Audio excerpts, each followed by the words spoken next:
And normally we start with a pledge to the flag, and I guess we can do it each on our own virtually, and I'll start it.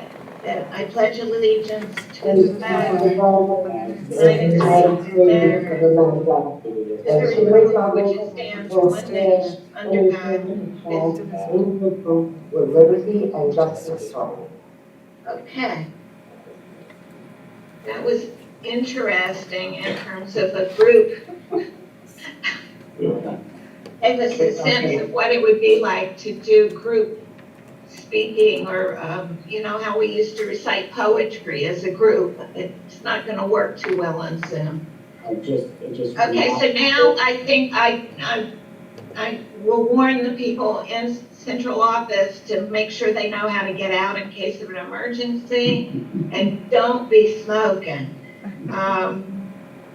And now I think turn it over to Dr. Gianni for the first item on the agenda. Yes, thank you. As we discussed at the board meeting last week, our athletic director, Mr. McIntyre, and our athletic trainer, Ms. Sarah Cusano, has developed a plan to begin a soft rollout, return to interscholastic athletics. I've invited Mr. McIntyre, along with the trainer here this evening, to then provide the board a brief presentation and answer any questions that the board might have. And I think you see Mr. McIntyre sitting right there. He's in the middle of my screen. I don't know about your screen. He's sitting next to Mr. Parker on mine. Yes, yeah. So welcome, Mr. McIntyre. You're on. All right, thank you, Dr. Gianni. I just want to turn, this is Gina Sirpisano, How are you? our athletic trainer, so I wanted to introduce Gina. First of all, I just wanted to thank Dr. Gianni and the Board of Education for allowing Gina and I to be part of your meeting tonight. The document that Gina and I created, we believe it's a comprehensive guide to returning to athletic participation in the South Country School District. The document was crafted by using specific guidelines from the New York State Department of Health, the New York State Public High School Athletic Association, the CDC, the NFHS, which is the National Federation of High Schools, and they're the governing body really of all of athletics in the entire country. And of course, the South Country School District reopening document. So all that you have in front of you is really a compilation of all that information. And I want to give Gina the majority of the credit for really working tirelessly with me, but also with other athletic trainers and school districts in putting together a document that uses all the guidelines that we need to use to allow students to begin a return to athletics and really exercise, healthier time at school. Gina had talked a little bit about our athletes just really becoming unconditioned or deconditioned through the pandemic. And she wanted to put a program together that helped our athletes become acclimated again with athletics. And the delay in the opening, while I'm not 100% in favor of moving to January, it does give us time to put a conditioning program together for our athletes so that when they do return to competition, they're prepared to do so. The document that you have in front of you, it emphasizes social distancing. We put together a screening program, which I'll talk more to you about as we move through the document. You should know that at this point in time, the governor does not allow contact activities, and I guess there is always a little bit of confusion in the guidance we've been given, because some of the sports he did allow do often have contact, but the overriding thought is that non-contact activities we could participate in, and we'll use that guidance as part of our reopening to athletics. And also our coaches will understand that their main focus on off-season training is going to be about reacclimating our students, it's gonna be about conditioning, it's gonna be about, weight training, getting their heart rate up, and really becoming comfortable again in an athletic setting. And also hopefully connecting with their coaches and their teammates, based on their cohort. The document talks about sanitizing, temperature checks, hydration, and it also references contact tracing, which we know is important. It's part of our document, but it's really part of all the guiding documents that helped us open our schools. And so we took extra care to make sure that we have the ability to do contact tracing if we are to move forward with our program. There'll be attendance taken during every activity. And again, as I mentioned, we're gonna do activities by cohorts. So those are all the, I guess, big ideas that I wanted to mention before I kind of just thumb through the document. Are there any questions before I go through the document? I have one. Sure. Is the plan here that what we're talking about is for student athletes to do conditioning or training program, but not be an actual competition? Yes, that's correct. And right now, with the way things stand, at what is the date when actual competition is anticipated? If So it- currently, Section 11, which is Suffolk County Athletics, has decided to delay all athletic competition until January 4th. That is, I think it's still, there's a lot of protests going on and a lot of concern in a lot of districts that we put it off too far, that we could return sooner. But that's the current date that was approved by Athletic Council in Suffolk County. So, And that would be in compliance with the governor's guidance and the commissioner's guidance. yeah, yes, it would. The governor has actually already allowed us to start athletics in some of the less contact sports. For instance, we could be competing right now, we could be competing in tennis, we could be competing in golf, we could be competing in cross country, and even soccer, according to the governor. The Athletic Council of Section 11 felt as though it would be more prudent to wait until January for all sports. So they didn't approve us to start any competition at this time. Okay, thank you. Oh, you're welcome. Anybody else before I move forward? No? Okay, so just quickly, the first page, Gina put together a table of contents, and that gives us the different areas that we're gonna cover in the document. On page 2, it sort of references what are low risk, moderate risk, and high risk sports.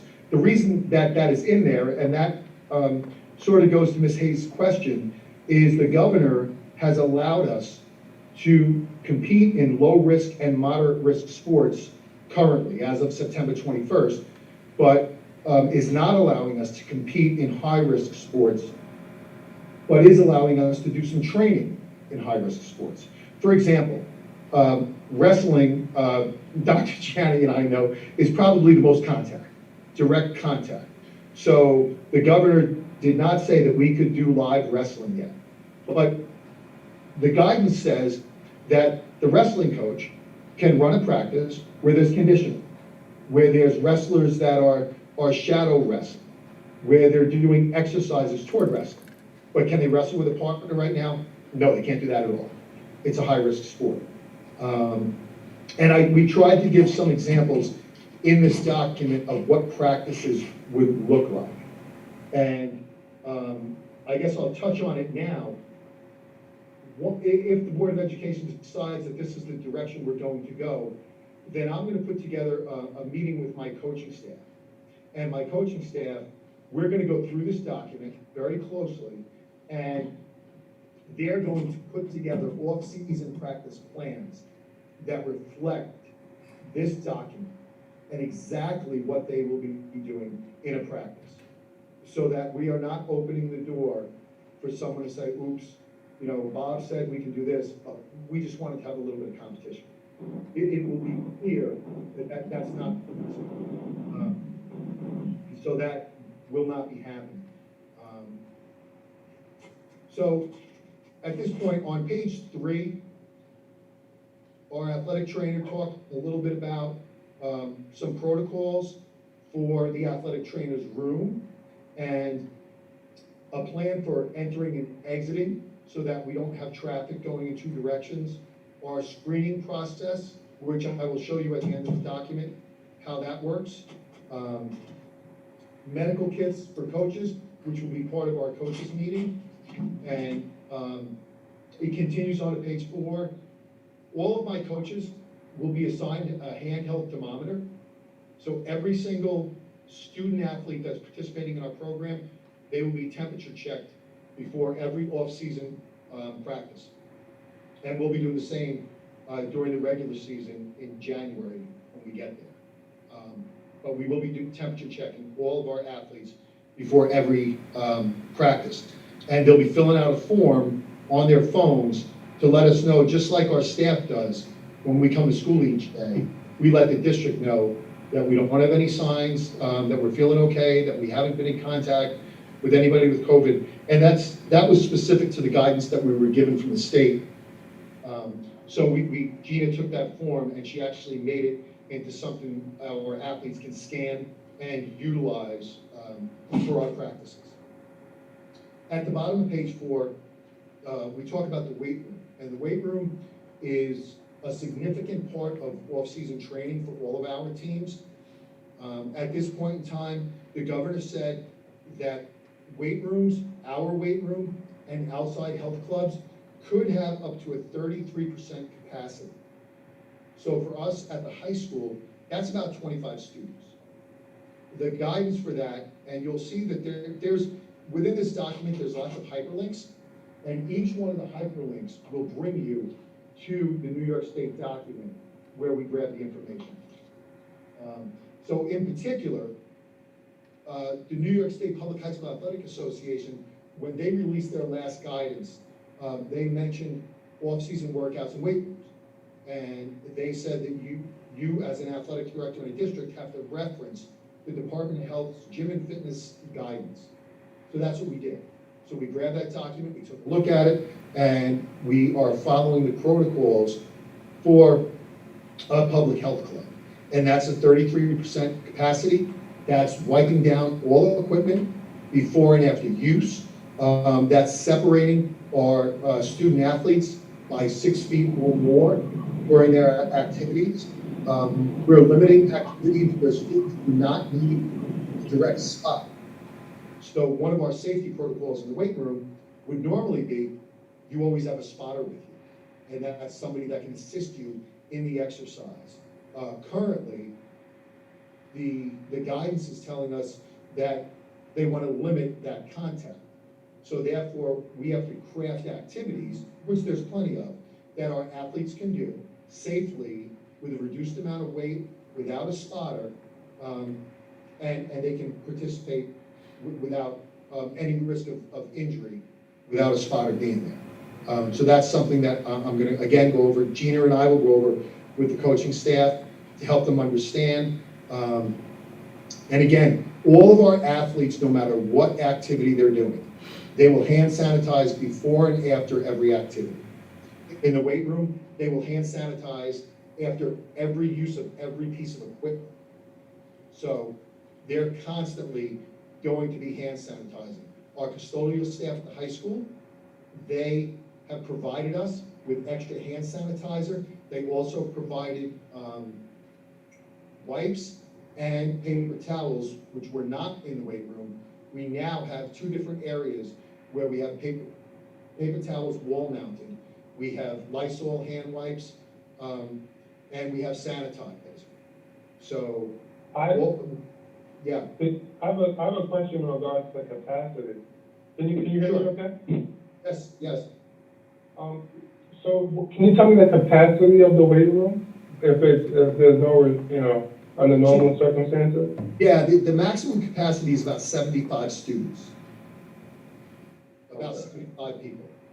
So, the guidance says 1/3 of that. So that's why we're down 25. And again, but it's 25 and they have to be social distanced while they're working out. So it's very specific.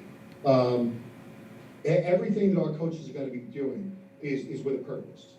It's not gonna be a gathering in the weight room and I'm gonna have 25 kids together and coach them up and talk to them and then send them out. Every, has But to, you, yep, go ahead. but you have the, as per policy, you would have the ability to have up to 25 students in the weight room, correct? Correct, up to 25, yes. So have you looked at ventilation in any way? You know, we have, the gymnasium is not air conditioned, but interestingly, the weight room is. So we have excellent airflow and we have, 2 outside doors, and they're both double door, that we're gonna leave open as often as we can. And we also have an inside door into the gymnasium, so we really get great ventilation in there. And I know, at some point, I think on page 8, Gina referenced the CDC guidelines, which talk a little bit about opening up doorways and things like that for ventilation. So that's gonna be part of our conversation with the coaches, but thank you, that was a great question. One other question, will the athletes while training be wearing masks in the weight room? Yes. Yeah, Thank you. so the guidance, Ms. Hayes, that we have right now is, unless you're more than 6 feet apart, we want masks on. So we're gonna err on the side of caution all the time. If they're outside and the coaches understand, we want them 12 feet apart. And they can take their mask off, they can do their running activities, they can do their sprints, but they have to maintain that social distancing. And they're gonna, I'm telling you, I know what their answer, they're gonna say, well, I was watching the Little League and they were doing this, there was lacrosse games and there was soccer, it doesn't matter. Here's the guidance we're following. If you want our athletes here, here's what we're gonna be doing. And I think they understand that, but I'm gonna emphasize that. I bring that up only because for purposes of choir and some of the other events or activities that require a lot of exhaling, they say you need to be more than 6 feet away. And it seemed to me the athletes do a lot of exhaling. So Yes. you incorporated that into your plan here. Yep, thank you very much. And yeah, Victoria and I, we were talking about the music department and how we could set up some grids for them outside so that they could do a lot of these things and possibly use our gym space in some other areas. Because I think, look, I'm looking to get this going for our athletes, and I think the next thing is figuring out a way to get it going with band and with chorus and everybody else, right? There's a way. There's a way. So, but yes, we will be doing that, for sure. Chair, I only have one quick question. Yeah, Well, I appreciate you looking at the use of the weight room by reducing the need for the spotters. We're not increasing our liability for injury in any way, are we? no, so that's a great question, but I think the guidance is, it gave an example of a bench press, right? So normally, when someone's on a bench press, somebody stands behind them and they stand over them. So my face is over your face and I'm guiding that bar up, make sure it doesn't fall. And I think that the guideline, that they're saying, well, we really don't want that. That's, even if you have a mask on. The CDC, the Department of Health, they're a little uncomfortable with that. So what they did say was, you could have spotters on the outside of the bar. Now, because of my background in personal training, I know that when you have spotters on either side of the bar, one of the spotters might feel compelled to help you, and the other one thinks you're okay, and then all of a sudden, all of the weight transfers from one side of the body to the other, which could cause a serious injury. So rather than do that, we're not doing bench press. It's not gonna happen. If we're gonna do squats, we're gonna do body weight squats, or we're gonna do kettlebell squats, but we're not gonna do it with a bar behind our back where we do need a spot. So we're gonna, Thank you. you're welcome. Great, again, great, I love your background, by the way. So the next part of the document, it talks about the locker rooms. And the reason we put this in the document is because currently, our reopening plan, we have locker rooms closed. The guidance from the Department of Health allowed us to open locker rooms. So we haven't done that, but we wanted to include it in our document because it's a direction that the Department of Health is going. And I wanted to just have it here to have more conversation with the Board of Education, Dr. Gianni. I talked to Mr. Hogan about it a little bit. And part of the reason why I would like to have locker room use is really more for the safety of cell phones and other expensive equipment. Our students often put their stuff down and it disappears. And while I want to have a safe environment from COVID, I also want to create a safe environment from theft. So we put it in the document. It's not going to make or break whether we can do our conditioning program with our athletes, but it would help if at some point we can, because I do have some concern just with theft. You know, it happens when we have locked up things in the locker room. So, but to not be able to lock their belongings somewhere is a bit concerning. So we put it in there. We also put it in there because it talks about shower and cleanliness. We happen to have stall showers. So it talks about how gang showers should be eliminated, but stall showers, you could utilize them. We happen to have that in the high school. So if we were gonna allow our athletes to clean themselves after a workout at some point in time, we have the right facility to do so. So it's just in there, really, for you to look at and for maybe later on discussion, okay? Let's see if anyone has questions. Do we already, let them use showers before COVID? They were Yeah. allowed to shower? Yes, so more than anybody else, our wrestling team, because, you know, wrestlers, we're hypersensitive to skin infections. So we have those showers going, pretty much, well, I will tell you that they're probably the only group that they use it, and when we run the Rick Herman tournament, a lot of the visiting teams use it. But it's available for our students to use. I like the idea of letting them use it just so they're not getting into their parents' car and they have clean clothes on and no COVID, you know, just to kind of prevent it. Is the locker room suitable for social distancing in the showers? Like, Yeah, so I think, I think we can accomplish that by scheduling our groups at different times. If everybody wants to go after school and everybody finds a space where the gyms are taken, you know, the baseball field, the softball field, the turf, then not everybody's gonna use it. But I will tell you, from an honest point of view, 99% of our students are not gonna use it. It's Yeah. the one, honestly, it's the ones that feel comfortable, or maybe the parents that ride them a little bit and say, look, I want you to take care of your hygiene first and then get in the car. But if it's available to them, I think it'd be fantastic. all right, and we're still planning on going with the cohorts, right? So only the Monday, Tuesday kids will be practicing on Monday, Tuesdays? So, yeah, what we're looking to do, and in our document, is putting together off-season workouts based on COVID. And so we'll have a Monday, Tuesday group, we'll have a Thursday, Friday group, and the kids that are fully remote, we want to give them an opportunity on Wednesdays to come in. And if they're not going to be with a coach specifically, they can sign up with time for the trainer, and Gina is going to take them through the conditioning program. Okay, thank you. Oh, you're welcome. So, also on page 5, it talks a little bit about positive symptoms and confirmed cases. And it really references our plan. And we're gonna follow all the guidelines in the South Country plan.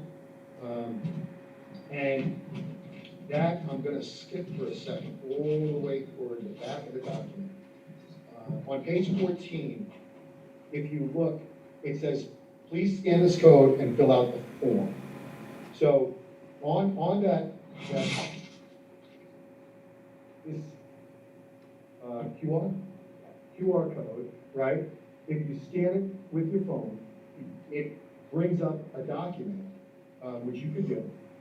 It brings up a document that our student athletes are gonna fill out.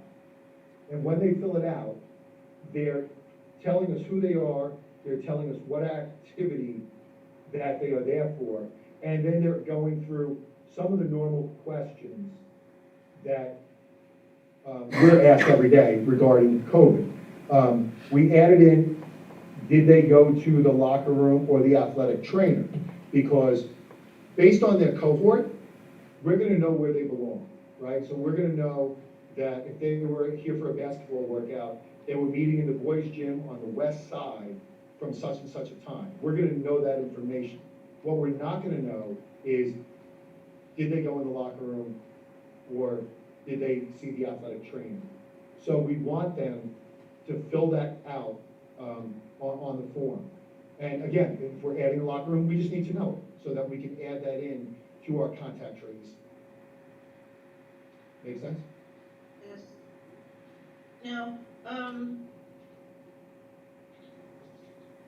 I ask you one other question too? Because I noticed in your report reference to deconditioning. I would wonder though if that is applicable to all our students who have been not physically active during the last few months, and I'm wondering if there's a way after you get through this soft rollout for the athletes, you can do something for phys ed for everybody else. So, Ms. Hayes, a couple quick things about that. Number one, in New York State, off-season training, it must be open to all students. And that was created because, you know, back when Dr. Gianni was in high school, the coaches used to cheat. They weren't allowed to practice on the off-season. So they'd wear glasses and a fake mustache and they'd go practice with the kids when they weren't supposed to. And I'm kidding, but it's really true. So, SED and the New York State Public High School Athletic Association got together and they created guidelines for off-season training. And what they did was they said, look, we can't stop these coaches, they keep doing it. So we're gonna create guidelines that say, if you're gonna do it, it has to be open to all of the students who wanna do it. So that does open the door, but I'll be honest with you, if the football team's up on the field flipping tires, nobody's gonna volunteer to do that unless they're playing football.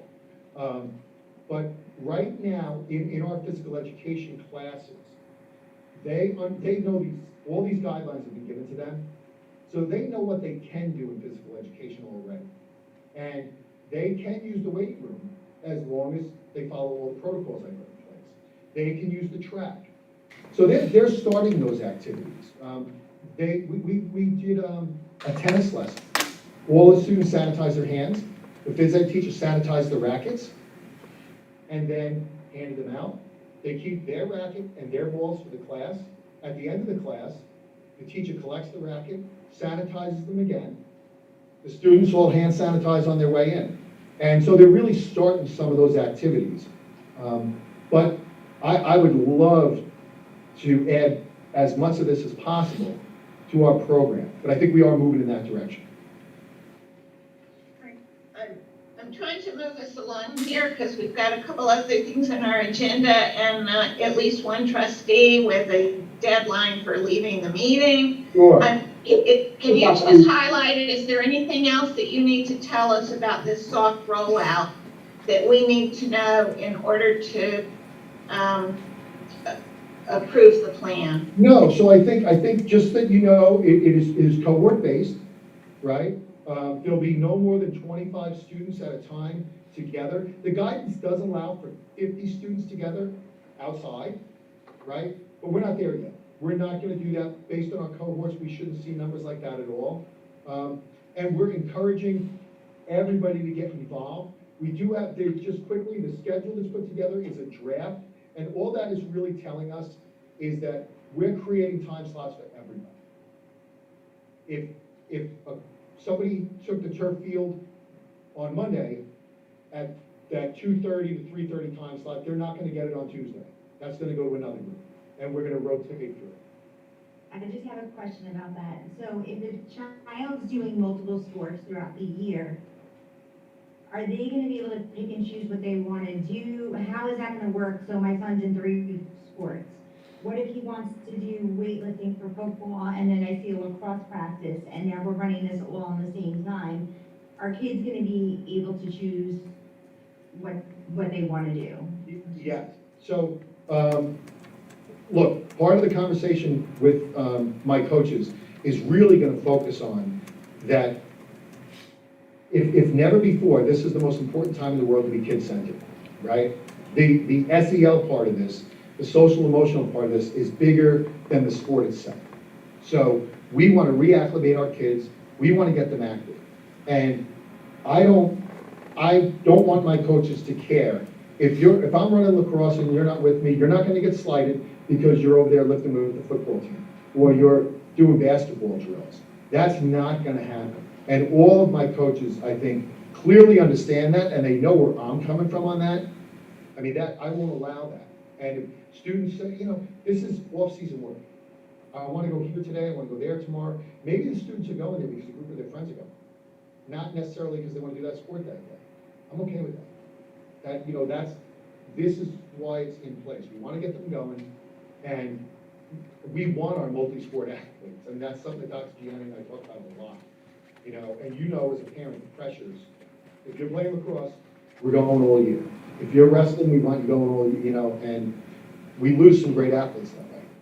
And the kids will understand the protocol and how to sign up, so there's not so many kids that are going to one sport, and that way it's even, and we don't have any of these guidelines, nobody's breaking guidelines.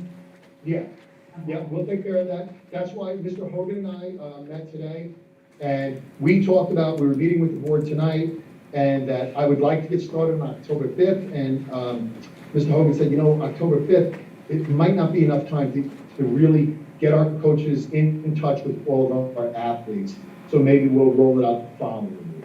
So, and again, that's part of your discussion, but I'm open to either way, but we do want to get all that information that you just mentioned to all of our students and give them the opportunity to talk with their coaches. A lot of the coaches already have Google Classrooms with their teams, Okay. so they can very quickly set up, but all the coaches are going to have to set up with me first on available space, right? Okay.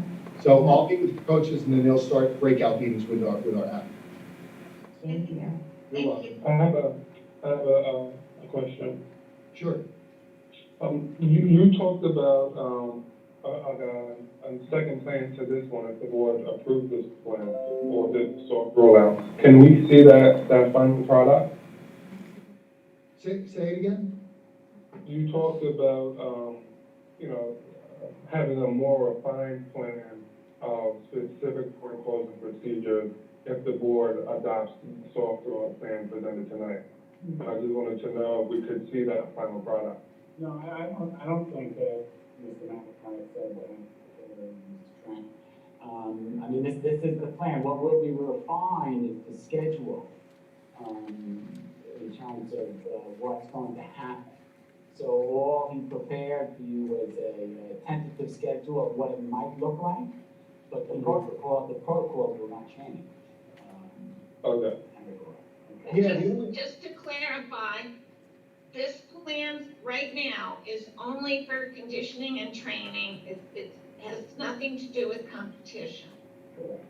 Correct. There will be like sport-specific activities, right, and which we put in the document. For example, if I know that our basketball players are dying to get in the gym and shoot baskets, they can do that. But they can't play a game face-to-face covering each other on a court. They can't do that.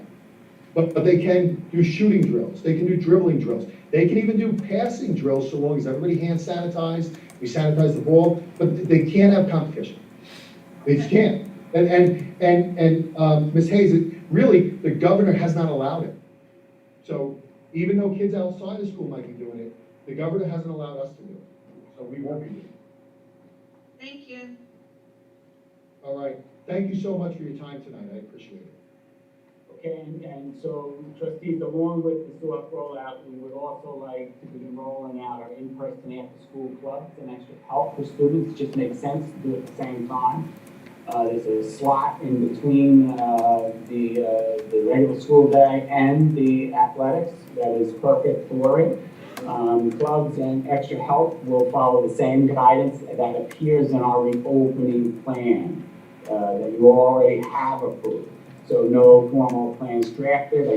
I asked the board to approve when they approve hopefully approve the return to athletics plan, to also extend our reopening plan of schools to after-school clubs and extra help as well. And that's in the resolution this evening. Ms. Ancona? I just wanted to ask, that doesn't interfere with anything that we already have scheduled on Wednesdays as extra help, right? No, it does not. It does not. Okay.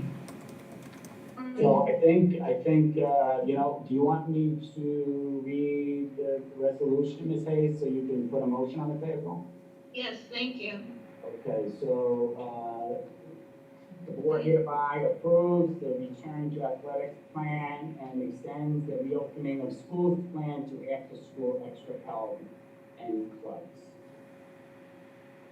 Okay, now I'm handicapped right here because when I pulled up the board documents, it looks like I'm kicked off Zoom.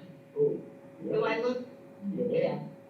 you still see me? Yes, we see you. Okay, and then my vice president who's in the car can't, but see, I'm not able to look at, I can do it by voice. We'll take a voice vote. That's how we'll have to manage this. So if you could just read that resolution, please. Yes. Board of Education hereby approves the return to athletics plan and extends the reopening of schools plan to after-school extra help and clubs. Okay, is there a motion to approve the? Okay, is that Melissa that made the motion? Yes. Yes. Okay, Melissa, motion, and the second by, Ms. Ancona? is that Ms. Ancona? Okay. Any questions or discussion? None? Let's do all in favor, but I'm gonna have to poll the board, which would be Ms. Ancona, Yes. Ms. Zaruda, Yes. Mr. Parker. You're muted, Mr. Parker. What happened? Well, let's, Give me a thumbs up, Mr. Parker. thumbs up, okay. Yeah, thumbs up. Ms. Felice, Yes. Mr. Pacini, Yes. Mr. Trent, Yes. and, myself is a yes, so it's unanimously approved. Thank you. Thank you, Mr. McIntyre, thank you, Judith, as well. Okay. So if we can go to the next item. Yes, the next item for discussion is a second reading of revision to the Code of Conduct. As discussed in the last week's meeting, revisions were made to the student conduct section, specifically taping, recording, and photographing were changed.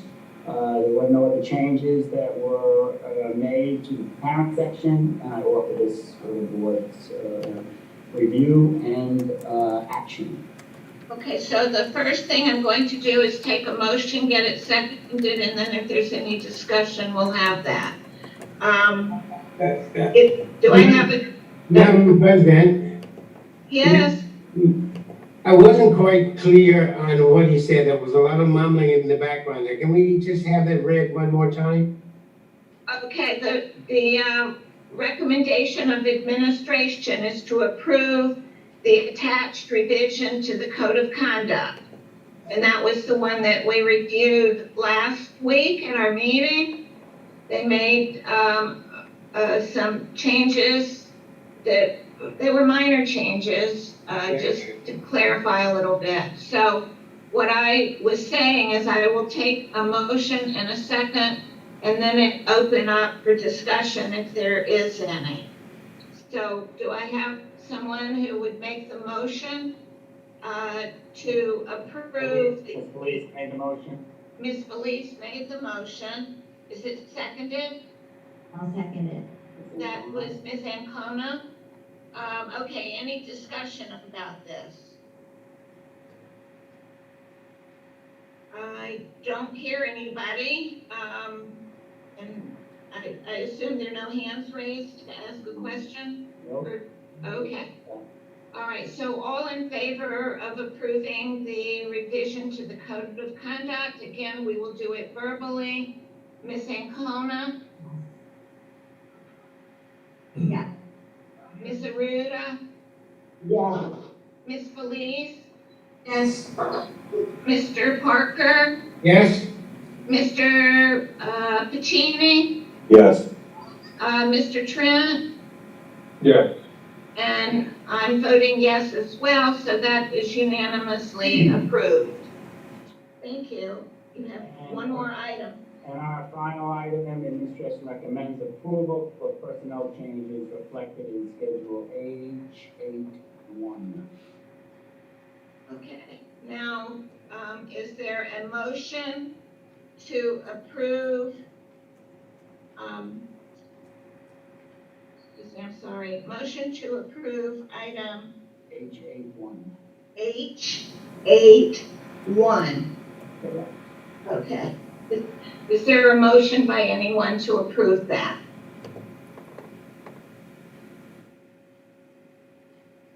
I'll make a motion. Mr. Pacini made the motion. Is there a second? I'll second I think that was Ms. Ancona. Yes? Okay. Then again, by voice or any discussions here? Hearing none, I'll do a voice vote again. It'll be Ms. Ancona, it. Yes. Ms. Aruda, Yeah. Ms. Felice, Yes. Mr. Parker, Yes. Mr. Pacini, Yes. Mr. Trent, Yeah.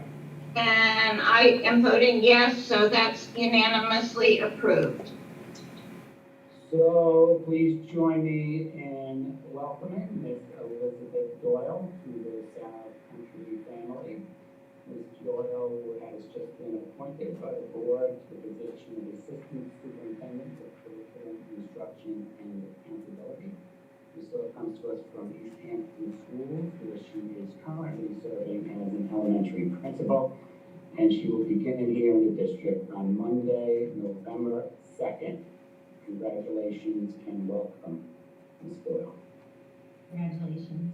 Congratulations, and we look forward to seeing you on November the 2nd. And that is It's all. a little hard to welcome her when we're hampered by this virtual way of handling things, but we will look forward to seeing you when we're able to. So thank you to Dr. Gianni. You're welcome, and that's all I have, President Ruiz. I think I'm still Hayes. Oh, I'm sorry, Ms. Hayes. But if you're gonna confuse me with anybody, I would consider that a compliment, so that's all right. Do we have a I'll make a motion? motion. That had to be Mr. Trent, I believe. Mm-hmm. Absolutely. A second by I'll second it. Ms. Ancona. Any discussion? I hear none. So all in favor of adjourning this meeting? Oh, here we go again. Ms. Ancona, Yes. Ms. Aruda, Yes. Ms. Felice. She said yes. Okay. Mr. Parker, Yeah. Mr. Pacini, Yes. Mr. Trent. Yeah. He made the motion. Yeah. Mr. Trent? Him? Okay, and I'll vote yes for the adjournment as well, so that's approved. So thank you to everybody. Thank you. Good night, everyone.